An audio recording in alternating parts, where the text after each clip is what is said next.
Print media electronic media సోదరులందరూ కూడా నమస్కారాలు. ముఖ్యంగా మరి ఈ కార్యక్రమం ఏర్పాటు చేయడానికి కారకులు మీరే. ఎందుకంటే మీ అందరికీ కూడా జర్నలిస్ట్ డే శుభ సందర్భంగా మీ అందరికీ కూడా శుభాకాంక్షలు తెలియజేసుకుంటూ మరి ఈ కార్యక్రమం చేసి, ఎందుకంటే మీతో నాకు అనుబంధం ఏంటంటే ఈనాటిది కాదు, మీ అందరికీ తెలుసు.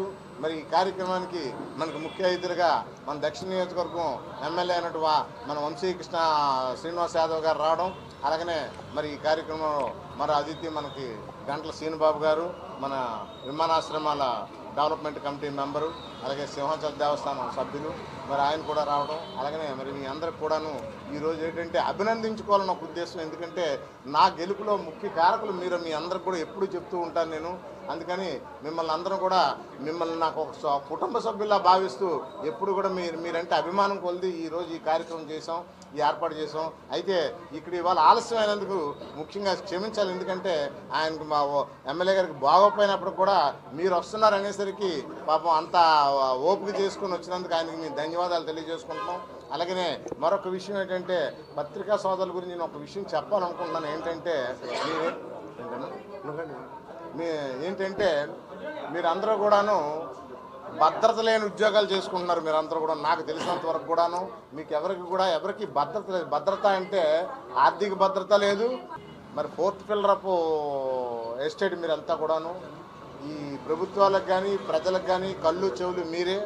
అటువంటి మీకు సరైనటువంటి భద్రత లేదని నేను చాలా బాధపడుతూ ఉంటాను. ఎందుకంటే ఒక సొంత ఇల్లు లేదు, ఒక కుటుంబాన్ని ఓ పిల్లలు చదివించుకోవాలన్నా సరే మీరు కష్టపడితే చదివించుకోవడమే తప్పితే ఎక్కడ కూడా ప్రభుత్వ పరంగా మీకు ఏమి అందుతుందని నేను అనుకోవట్లేదు. ఎందుకంటే ఈ మాట మీకు చెప్తున్నాను, ఇక్కడ ఎమ్మెల్యే గారు ఉన్నారు కాబట్టి ఆయన సమక్షంలో మీకు మాట చెప్పడం వల్ల రేపు రానున్న రోజుల్లోనైనా సరే మరి అటు పవన్ కళ్యాణ్ గారు కానీ చంద్రబాబు నాయుడు గారితో మాట్లాడి కనీసం మీకు ఏమైనా సరే సదుపాయాలు కల్పించడానికి అవకాశం ఉంటుందని నేనైతే మనస్ఫూర్తిగా కోరుకుంటున్నాను. అలాగనే మీ అందరి తాలూకా సహాయ సహకారాలతో నేను కార్పొరేటర్ అయినంటే మీ తాలూకా ప్రోత్సాహం మీ అందరూ ఇచ్చినటువంటి బలమే. నేను ఎప్పుడు కూడా చెప్తూ ఉంటాను, మీ తాలూకా సహాయ సహకారాలు ఉండబట్టే నేనేమో ఎప్పుడు ఆ స్థాయిలో ఉన్నానని నేను అనుకుంటాను. అలాగనే మరి మీకు నేను ఎప్పుడు రుణపడి ఉంటాననేసి ఆ సందర్భంగా మరి ఇవాళ మీ తాలూకా జర్నలిస్ట్ డే సందర్భంగా మిమ్మల్ని అందరిని అభినందించుకునే అవకాశం నాకు కలిగినందుకు నేను చాలా కృతజ్ఞతగా భావిస్తున్నాను. Thank you very much. ఇప్పుడు సందర్భంగా విశాఖ దక్షిణ నియోజకవర్గం ఆధ్వర్యంలో ఏర్పాటు చేసిన ఈ జర్నలిస్టుల సత్కార కార్యక్రమంలో ముఖ్య అతిథిగా హాజరైనటువంటి పెద్దలు, మనందరికీ కూడా సోదరులు, శాసనసభ్యులు ఎమ్మెల్యే వంశీకృష్ణ శ్రీనివాస్ గారికి, మరి ఈ కార్యక్రమం నిర్వాహకులు కందుల నాగరాజు గారికి, రాము గారికి, చేరుబోతుల ప్రసాద్ గారికి, ఇంకా అదేవిధంగా వివిధ మంది పెద్దలు హాజరయ్యారు. వారందరికీ అదేవిధంగా జర్నలిస్ట్ సోదరులకు కూడా ప్రత్యేకంగా మనకి జర్నలిస్ట్ దినోత్సవ శుభాకాంక్షలు తెలియజేసుకుంటూ, మనకి వంశీ గారి కోసం మనం చెప్పాల్సిన అవసరం లేదు. ఆయన పడిలేచిన కెరటం మనందరికీ తెలుసు. మనలో ఒకడే ఎమ్మెల్యేగా ఏ రోజు కూడా ఆయన ఎమ్మెల్యే కాదు, మంత్రి అయినా లేకపోతే ముఖ్యమంత్రి అయినా ఆయన స్థాయి ఎప్పుడు కూడా మనలో ఒకరిలాగా ఫీల్ అవుతారు, మనలో ఒకరిలాగా పరిగెడతారు, మనలో ఒకరిలాగా విచ్చేస్తారు. ఏ రోజు కూడా ఆయన వేషధాసనలో కూడా ఏవి కూడా మారదు. మనం ఎక్కడ కనిపించిన భుజమ్మ చేసి లాక్కి వెళ్ళిపోవడం, లేకపోతే సరదా తిరగడం, అలా ఎమ్మెల్యేలు కొంతమంది మాత్రమే ఎంజాయ్ చేయగలరు. వంశీకృష్ణ గారు ఆ కోవకు చెందినవాడు. ఈరోజు మనల్ని అందరినీ కూడా సత్కరించుకోవాలని ఈ కార్యక్రమం ఏర్పాటు చేశారు. యాక్చువల్గా కొద్దిగా అస్వస్థత ఉన్నప్పటికీ కూడా ఒక పక్క నాగరాజు గారు, ఒక పక్క నేను ప్రజలు ఇవ్వడంతోనే వచ్చి మీ అందరికీ నా చేతుల మీదుగా సత్కరించి వెళ్తానని చెప్పి హామీ ఇవ్వడం వల్ల రావడం జరిగింది. అదేవిధంగా నాగరాజు గారు చెప్పినట్లు జర్నలిస్టుల దినోత్సవం సందర్భంగా మనకి మొన్న ఈ మధ్య నేను పవన్ కళ్యాణ్ గారికి ఒక రిప్రజెంటేషన్ ఇచ్చాను మన నేషనల్ జర్నలిస్టుల తరఫున. అదేంటంటే అర్హులైన వారందరికీ కూడా ఇళ్ల స్థలాలు ఇవ్వాలని, అలాగే లోకేష్ గారికి కూడా ఒక వినతిపత్రం ఇచ్చాం. ఇదేంటంటే ప్రభుత్వం ఎప్పుడు తీసుకున్నా ఒక పాలసీ మ్యాటర్ ఇది. అంతేగాని నాకు గంటల శ్రీనిబాబుకి ఇచ్చి ఇంకొకరికి ఇవ్వకపోవడం ఉండదు. రాష్ట్ర ప్రభుత్వం ఏ పాలసీ తీసుకున్నా గతంలో 2014లోనే మనందరికీ కూడా టిట్కో ఇల్లు ఇస్తారని చెప్పేసి అప్లికేషన్స్ తీసుకున్నారు. మన లాస్ట్ టైం జగన్ గవర్నమెంట్లో 6 నెలల ముందు ఊరిచ్చి 3 సెంట్లు స్థలం ఇస్తాము జర్నలిస్టులకి, బీపీఎల్కి అయితే 2 సెంట్లు, మీరు కష్టపడ్డారు కాబట్టి ఇంకో సైట్ ఇస్తే ఇంకో సెంట్ ఇస్తామని చెప్పి మన లాస్ పెట్టి అప్లికేషన్ తీసుకొని మోసం చేశారు. అది మీ అందరికీ కూడా తెలుసు. 3 సెంట్లు లేదు, టిట్కో ఇల్లు లేదు. మరి ఇప్పుడు గవర్నమెంట్ పవన్ కళ్యాణ్ గారు ఉన్నారు కాబట్టి మనం రిప్రజెంటేషన్ ఇవ్వగానే ఆయన సానుకూలంగా స్పందించారు. ఎందుకంటే జర్నలిస్టులు చాలా కాలం నుంచి కూడా మనం పెట్టిన మీటింగ్లు కూడా ఆయన వచ్చి చెప్పారు ఆయనకి మీ పరిస్థితి అంతా నాకు తెలుసని. కాబట్టి చంద్రబాబు నాయుడు గారు వాళ్ళు కలిసి ప్రభుత్వంలో క్యాబినెట్లో పాలసీ తీసుకుంటారు. అది ఇంటి స్థలమా అన్నది అందరికీ ఒకేసారి వస్తుంది. ప్రత్యేకంగా ఒక యూనియన్కి కానీ ఒక సొసైటీకి కానీ నేను వెళ్ళి దక్షిణ నియోజకవర్గంలో ఉన్నాను వంశీ గారికి రిప్రజెంట్ ఇస్తే వంశీ గారు ఇవ్వడం కానీ ఉండదు. ప్రభుత్వ పాలసీ ఏదైతే దానికి మనందరం కూడా కట్టుబడి ఉండాలి. కాబట్టి మంచి డెసిషన్ తీసుకుంటారని ఆశిస్తున్నాం. అలాగే హెల్త్ ఇన్సూరెన్స్ కూడా మన అందరికీ కూడా గవర్నమెంట్ రెన్యువల్ చేసింది. అలాగే ఇంకెవరైనా రేషన్ కార్డు ఉన్న వాళ్ళకి, ఇంకా ఎవరైనా ఆ రేషన్ కార్డు లేని వాళ్ళకి కూడా ఇంకా కూడా కట్టమని కలెక్టర్ గారికి రిప్రజెంట్ చేస్తే 273 మంది కడుతున్నామండి. ఇంకా ఎవరైనా ఉంటే మా దగ్గర ఉన్న క్యాష్ బట్టి మేము చేస్తామని చెప్పారు. ప్రమాద బీమా పాలసీ కూడా పునరుద్ధరించమన్నాం. 200 కడితే 10 లక్షల బీమా వచ్చే విధంగా. కాబట్టి జర్నలిస్టుల డిమాండ్ల మీద ప్రభుత్వానికి ఎప్పటికప్పుడు రిప్రజెంట్ చేస్తున్నాం. భవిష్యత్తులో కూడా వంశీన్న ద్వారా కానీ లేకపోతే ఇతర ప్రజాప్రతినిధులతో కానీ ఎప్పటికప్పుడు మన నేతలను కలిసి ప్రభుత్వ పాలసీ కోసం ఎదురు చూస్తాం. ప్రత్యేకంగా మన డిమాండ్లు ఏవైతే ఉన్నాయో ఇవి చాలా కాలం నుంచి నెరవేరలేదు.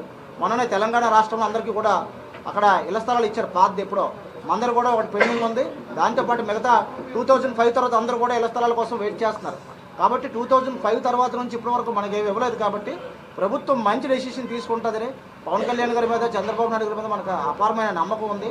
మన కళ నెరవేరాలని కోరుకుంటూ ఈరోజు తనకు అస్వస్థతగా ఉన్నప్పటికీ కూడా మన కార్యక్రమానికి ఇచ్చేసిన వంశీ అన్నయ్యకి మన విశాఖపట్నం జర్నలిస్టులు అందరి తరపున ప్రత్యేకంగా ధన్యవాదాలు తెలియజేసుకుంటూ సెలవు తీసుకుంటాం. మా జర్నలిస్ట్ సోదరులందరికీ కూడా శుభాకాంక్షలు. ఈరోజు ఒక మంచి రోజు కాబట్టి ఒంట్లో బాగాలేకపోయినా మా సోదరులు పిలిస్తే ఇక్కడ రావడం జరిగింది. ముందుగా వీళ్ళిద్దరికీ మనస్ఫూర్తిగా ధన్యవాదాలు. ఇప్పుడే అన్న గణ శ్రీనిబాబు గారు చెప్పినట్టుగా నిత్యం ప్రజలతో మమేకమై ప్రజా జీవంలో ఒక పార్ట్గా మీరుంటూ ప్రజలకి కావాల్సిన ప్రతి ఒక్క విషయాన్ని స్పష్టంగా అందిస్తూ ఇవాళ ఈ దేశంలో కానీ ప్రపంచంలో కానీ ప్రాణాలతో చెలగాటమాడుతూ 24 గంటలు కూడా రోడ్ల మీద ఉన్నటువంటి వ్యక్తులు జర్నలిస్ట్ సోదరులు. వాళ్ళకి ఎంత చేసినా తక్కువ అని భావిస్తా. నేను నా వంతు ఎప్పుడు ఏం చేసినా కూడా ఫస్ట్ ప్రయారిటీ నేను వాళ్ళకే ఇస్తూ ఉంటాను. చాలామంది 5 స్టార్ రోడ్లో పెడదాం, ఎంత ఖర్చు అయినా పర్లేదు, నేను ఏదైనా చేయగలిగితే వాళ్ళకి అలా ఆలోచిస్తూ ఉంటాను నేను. సో వాళ్ళు ఈ దేశ సమాజంలోకి చాలా అవసరమైన వ్యక్తులు కాబట్టి ఖచ్చితంగా ఇవాళ వాళ్ళకి సన్మానించడం చాలా మంచి పరిణామం. నాగరాజు గారికి ప్రత్యేకంగా ధన్యవాదాలు తెలియజేస్తూ మీరు కూడా నాగరాజు గారికి అండగా ఉండాలని, భవిష్యత్తులో ఇంకా మంచి నాయకుడి విధంగా మీ ఆశీస్సులు కూడా ఇవ్వాలని. ఇప్పుడే అన్న చెప్పినట్టుగా గత ప్రభుత్వాలు ఏమో నాకు తెలియదు కానీ ఈ టర్మ్లో మాత్రం మీకు ఇల్లు వస్తాయని చెప్పేసి 100% నేను నమ్ముతున్నాను. ఆ విధంగా చేస్తానని కూడా నా వంతు నేను 100% ప్రామిస్ చేస్తా ఉన్నా. 600 అయినా ఈసారి జర్నలిస్టులకు ఇల్లు వస్తున్నాయి. అలాగే ఇప్పుడు అన్న చెప్పినట్టుగా మీరందరూ అంగీకరిస్తే ప్రస్తుతం అర్హులైన వాళ్ళకి, ఇప్పుడు ఏంటంటే గవర్నమెంట్ రూల్స్ సిస్టమ్ ఉంటుంది, అర్హులైన వాళ్ళకి సౌత్లో మీరు ఇల్లు ఇవ్వమంటే ఇమ్మీడియట్గా నేను ఇప్పిస్తాను. దానికి కూడా నేను రెడీ. ఒక రోజు కూడా లేట్ అవ్వకుండా ఇమ్మీడియట్గా పెట్టిస్తాను.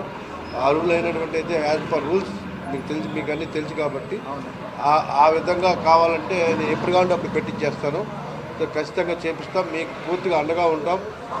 మిమ్మల్ని మా వంతు ఆల్వేస్ ఎప్పుడు ఏ కష్టం వచ్చినా ఏమొచ్చినా ఆదుకుంటూ ఉన్నాం. మా వంతు ఇంకా భవిష్యత్తులో ఇంకా పెంచుకుంటూ ఇంకా దగ్గరగా మిమ్మల్ని చూసుకుంటాం.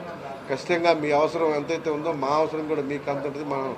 మాకంటే కూడా మీరే కొంచెం ప్రాణ చెలగాటంగా ఉంటాయి. మీరు ఎప్పుడు పరిగెట్టుకుంటూ బైకుల మీద ఎక్కడ ఏం జరిగినా వెళ్ళేవాళ్ళు కాబట్టి ఖచ్చితంగా మీకు మా అండ 24/7 ఉంటుంది. రానున్న రోజుల్లో ఇంకా మేము మీకు సర్వీస్ పెంచాలని అనుకుంటా ఉన్నాం. మా వంతు ఎక్కడైనా పెళ్ళైనా కష్టమున్నా సుఖమున్నా మా సహాయం అందిస్తాం. ఖచ్చితంగా నెంబర్ 1 హౌసెస్ అన్నది చాలా ఇంపార్టెంట్ కాబట్టి దానికి 200% కృషి చేస్తాం. 100% వచ్చే విధంగా చేస్తామని చెప్పేసి ఈ విధంగా ఈ అవకాశం కల్పించి మీ అందరికీ మనస్ఫూర్తిగా ధన్యవాదాలు తెలియజేసుకుంటూ వన్స్ అగైన్ జర్నలిస్ట్ డే శుభాకాంక్షలు.